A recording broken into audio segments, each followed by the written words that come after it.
Avec 129 461 € bruts par an, Yvan Mayer est le bourgmestre au salaire le plus élevé de la capitale. Le plus petit revient à Joël Rigel, bourgmestre de Berchem-Saint-Agathe, 75 298 €.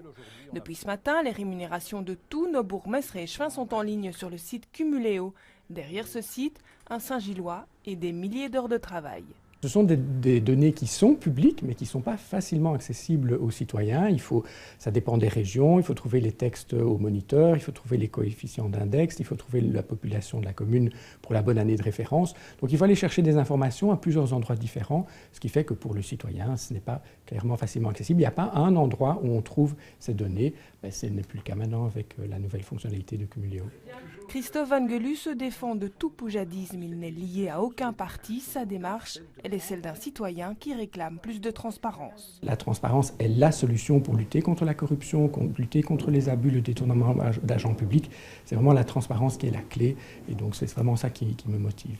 Depuis 2001 et la régionalisation, accéder à la répartition des compétences est effectivement beaucoup plus complexe. Pouvoir consulter les rémunérations de nos élus, une question de démocratie. La démarche de Cumuléo, elle est doublement importante démocratiquement. Elle est importante parce que ça fait la clarté sur quelque chose qui a tendance à être opaque. Et puis, elle rappelle aussi que oui, en démocratie, on rémunère les élus parce que si on ne rémunère pas les élus, eh bien, c'est ceux qui auront les moyens par ailleurs qui accéderont aux fonctions. Ce seront les privilégiés, les nantis. Et ça, normalement, en démocratie et dans un système démocratique basé sur le suffrage universel, on ne le tolère plus.